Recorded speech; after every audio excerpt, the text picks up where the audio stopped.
राधे राधे दोस्तों। आज हम आपको सुनाएंगे कैसे एक बेटी दहेज की बलि चढ़ी। अगर आप हमारे चैनल पर नए हैं तो प्लीज़ हमारे चैनल को लाइक करें, सब्सक्राइब करें और शेयर करें। कितनी सीता रेल की पटरियों पर लहू पो जाती हैं, कितनी गीता गंगा में कूद जाती हैं। कौन कुएं में कूद गई, गिरी कौन मीनारों से।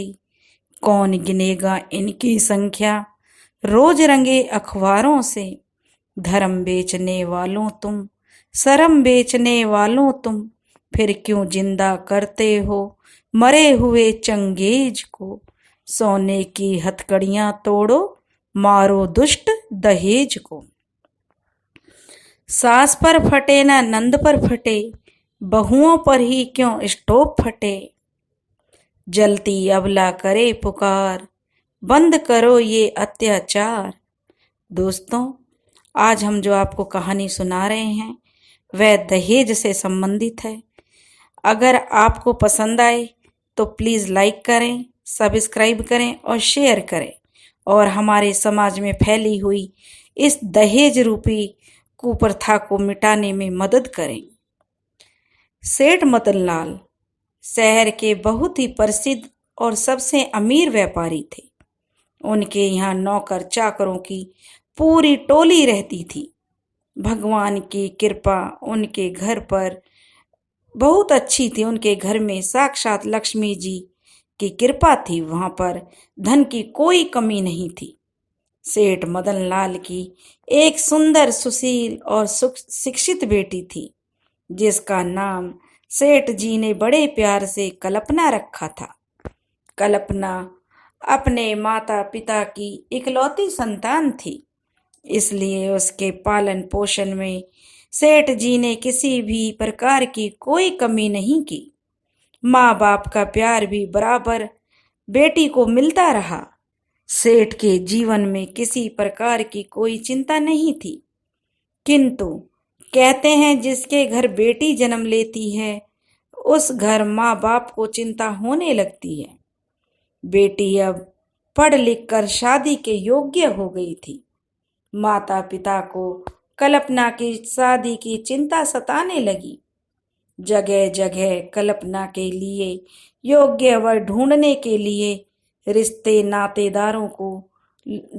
नातेदार थे उनको बताया जाने लगा।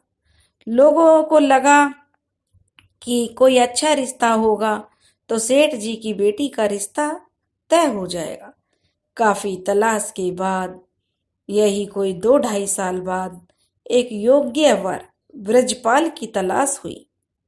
ब्रजपाल चौधरी सतेंद्र का पुत्र था। नाम से ही पता चलता है चौधरी सतेंद्र धन से भी चौधरी हैं। सेठ मदन लाल ने चौधरी सतेंद्र से अपनी पुत्री कल्पना के लिए ब्रजपाल से विवाह कराने की बात की। चौधरी सतेंद्र ने कल्पना से अपने पुत्र के विवाह का आश्वासन सेठ को दे दिया। चौधरी जानता था सेठ की कोई और संतान नहीं है। कल्पना सेठ जी की इकलौती संतान है और सेठ जी की उम्र भी अब 50 के पार हो गई है, इसलिए अब कोई संतान तो उन्हें हो नहीं सकती। ऐसा ही लालच उनके मन में आया और कि अब जो भी प्रॉपर्टी है, धन है, सब उनकी बेटी का और बेटी से हमारे पुत्र की शादी हो जाएगी तो हमारा। इसलिए उन्होंने सोच विचार करके विवाह के लिए हाँ कर दिया। लगन मुहूर्त देखकर दोनों ओर से खूब उत्साह और जोश के साथ विवाह किया गया। सेठ मदन लाल की इकलौती बेटी का विवाह था, इसलिए सेठ जी दिल खोल कर खर्च कर रहे थे। सेठ जी धन का लोभ तो कर ही नहीं रहे थे क्योंकि उनके घर में धन की कोई कमी नहीं थी। अपनी बेटी की शादी में वे खूब धन लुटा रहे थे, खूब खर्चा कर रहे थे। चौधरी सतेंद्र भी जानते थे कि उनके पास धन का भंडार आ रहा है, इसलिए वे भी अपनी सामर्थ्य से ज्यादा विवाह में खर्च कर रहे थे। कल्पना और ब्रजपाल का विवाह संपन्न हुआ। दोनों अपने वैवाहिक जीवन को जी रहे थे। कल्पना भी अपने ससुराल में खुश थी और ससुराल वाले भी कल्पना के स्वभाव से बहुत खुश थे। कल्पना स्वभाव से रिश्तेदारों में भी कोई नाराजगी नहीं थी। सब लोग कल्पना की बहुत तारीफ करते थे। सब कल्पना को पसंद करते थे और कहते थे कि इस जैसी बहू मिलना मुश्किल है। ऐसे ही समय बीत रहा था कि यही कुछ समय बाद सेठ मदनलाल के घर एक पुत्र का जन्म हुआ, यानी कि कल्पना को एक भाई मिल गया जिसे अब वह राखी बांध सकती थी और उसको अपना भाई बोल सकती थी। सेठ के घर तो खुशियों की झड़ी लग गई। बेटी का विवाह हुआ, अच्छा घर मिल गया, इसकी तो उन्हें बहुत ही खुशी थी। किंतु अब इस उम्र में जब कोई उम्मीद ही नहीं थी, सब ओर से हताश हो चुके थे, तो इस उम्र में उन्हें पुत्र रतन की प्राप्ति हुई, तो यह तो उनकी खुशी को दुगना करने वाली ही खबर थी। सेठ मदनलाल के घर पुत्र का जन्म सुनकर कल्पना के ससुराल वालों के पैरों तले जमीन खिसक गई, जैसे उनकी सारी संपत्ति उनसे छीन ली गई हो। उन्होंने शादी इस लालच में की थी कि वे मदनलाल की सारी संपत्ति को एक दिन प्राप्त कर लेंगे, किंतु सेठ जी के बेटे के जन्म के बाद तो अब यह मुश्किल हो गया था। भाई के मिल जाने से कल्पना का जीवन भी खुशियों से भर गया। कल्पना भी बहुत खुश थी कि उसे उसका भाई मिल गया, लेकिन वह आने वाले खतरे से अनजान थी, क्योंकि उसके भाई का जन्म लेना उसके लिए दुख का कारण बन गया। सास ससुर पति सभी अब कल्पना को दुख देने लगे, उसे प्रताड़ित करने लगे। दहेज और धन के लालच में कल्पना को अब वे मारने पीटने लगे और एक दिन तो उन्होंने उसे भूखा ही रखा, खाने पीने के लिए भी कुछ नहीं दिया। किंतु कल्पना के आदर्श इतने ऊंचे थे, क्योंकि वह बहुत ही आदर्श बेटी थी, बहुत ही संस्कारी थी। उसने अपने माता पिता को अपने साथ होने वाले कष्टों का, कि उसके ससुराल वाले उसके साथ कैसा गलत व्यवहार कर रहे हैं, इसके बारे में अपने माता पिता को भनक नहीं लगने दी। सेठ कल्पना से मिलने और अपने बेटे की छठी, जिस दिन नामकरण संस्कार होता है, उसका निमंत्रण देने के लिए खुशी खुशी अपनी बेटी के ससुराल पहुंचे। चौधरी और ब्रजपाल सेठ को देखकर असमंजस में पड़ गए कि अब वे कल्पना से कैसे मिलवाएं सेठ जी को।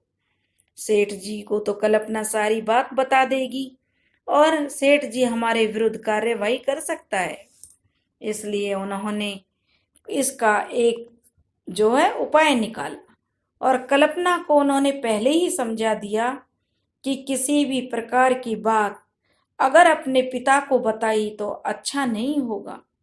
उसे अनेक प्रकार की धमकियां देकर कल्पना को उसके पिता से मिलवाया गया। बेटी की कर्तव्य निष्ठा थी कि उसके संस्कार पुराने थे। वह जानती थी पिता के घर से बेटी की डोली निकलती है और ससुराल से अर्थी। इन्हीं आदर्शों से बंधी हुई थी कल्पना। कल्पना ने पिता का खूब स्वागत सत्कार किया। बैठे बैठे एकदम से उसकी आंखों से आंसुओं की धारा फूट पड़ी। पिता कुछ समझ पाते इससे पहले ही बेटी बोलती है, पिताजी यह तो मेरे लिए खुशियों के आंसू हैं। बचपन से आज तक मैं भाई के लिए तरसती रही, अब जाकर मुझे एक भाई मिला है जिसकी कलाई पर मैं अब राखी बांध सकती हूँ। यही सोचकर मेरी आंखों से आंसू निकल आए। पिता को यह बात समझ नहीं आई। उन्हें कुछ शक तो हुआ और कुछ डर के कारण अधिक बातों को उन्होंने कुरेदा नहीं।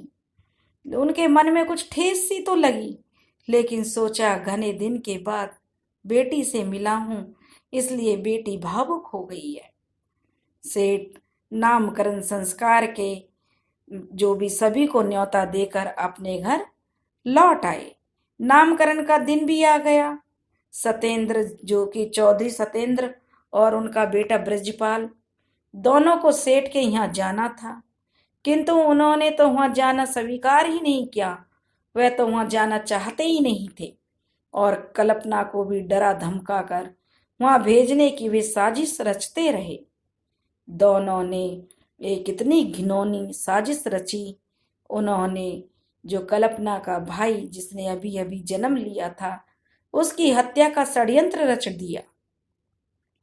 उस षड्यंत्र को पूरा करने के लिए किसी और को नहीं बल्कि कल्पना का ही प्रयोग करना चाहा। ब्रजपाल कल्पना की पिटाई करते हुए कहता है, या तो तू सदा सदा के लिए अपने मायके चले जा या अपने भाई का गला दबाकर हत्या कर दे, जिसके बाद उसकी सारी संपत्ति हमारी हो जाएगी। कल्पना ऐसा कैसे कर सकती थी? वह अपने खातिर किसी निर्दोष को कैसे सजा दे सकती थी?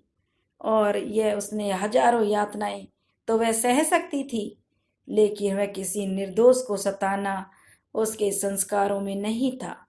और वह भी उसका भाई, जिसके लिए वह बचपन से आज तक तरसती आई थी। भाई के लिए तो वह अपनी जान भी दे सकती थी। काफी देर सोच विचार कर कल्पना ने एक निर्णय लिया। कल्पना ने अब 3 पत्र लिखे, क्योंकि वह अपनी जिंदगी से बहुत हताश हो गई थी और अपने भाई के लिए वह कोई भी खतरा मोल लेना नहीं चाहती थी। अब उसने 3 पत्र लिखे। पहला पत्र उसने अपनी माता के नाम, जिसमें उसने अपने जन्म देने के लिए अपनी माँ को धन्यवाद करती रही, और उसमें लिखा कि वह सदा उनकी बेटी बनकर जन्म लेना चाहती है और उनकी गोद में खेलना चाहती है। ऐसे भावों को प्रकट कर लिखती हुई वह माफी मांगती हुई उसने अपनी माँ के लिए पत्र लिखा। अगले जन्म में मिलने की बात भी उसने अपनी माँ के पत्र में लिखी। दूसरा पत्र उसने अपने ससुर के नाम लिखा, जिसे वह पिता के रूप में मानती थी, और उनका सेवा भी वह अपने पिता से कम नहीं माना। अपने पिता के समान समझकर वह उनकी सेवा करती थी, किंतु उन्होंने अपनी बेटी के रूप में कभी कल्पना को स्वीकार नहीं किया। इसके लिए वह अपने को ही दोष मानती थी, अपने लिए ही दोष दे रही थी, और अपने ससुर से माफी भी मांगती है कि अगले जन्म में फिर मैं एक अच्छी बहू बनकर आपके सामने आऊंगी। तीसरा पत्र उसने अपने पति ब्रजपाल के नाम लिखा, जिसे वह लिखती है कि मेरे पति के रूप में भगवान की प्रतिमूर्ति वह अपने पति को मानती थी। उसने लिखा कि मैं अपने पति को भगवान के रूप में पूजती हूँ, क्योंकि भगवान के समान मानती हूँ, और अपना सर्व सब निछावर कर उनकी सेवा करती हूँ। किंतु फिर भी उन्होंने मुझे नहीं अपनाया। पति पत्नी का संबंध तो 7 जन्मों के लिए जुड़ जाता है, इसलिए वह इस जन्म को छोड़कर जा रही है, किंतु अगले जन्म में वह फिर उन्हें पति के रूप में प्राप्त करना चाहती है। ऐसा कहते हुए अपने हृदय के सभी विचारों को कल्पना ने एक पत्र में लिख दिया।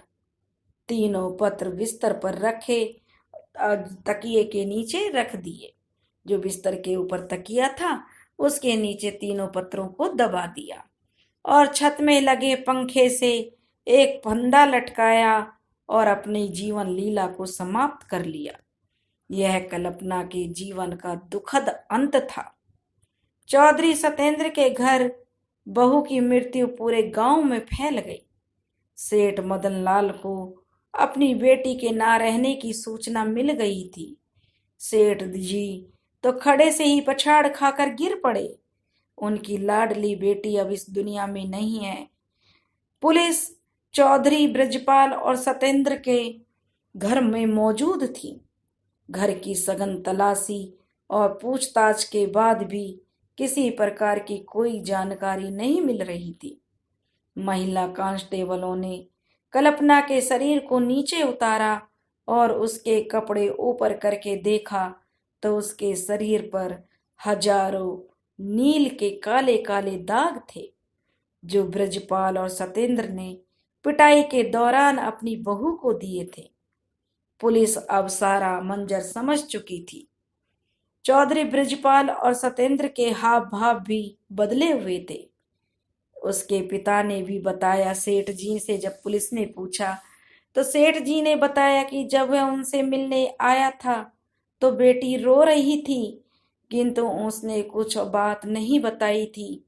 मुझे शक तो हुआ कि बेटी के पति और ससुर ने इनकी हत्या की है। मुझे पूरा शक है, क्योंकि जब मैं मिलने आया था मेरी बेटी के आंसू नहीं रुक रहे थे, लेकिन मैं ही मूर्ख था जो समझ नहीं सका मेरी बेटी की हत्या हुई है।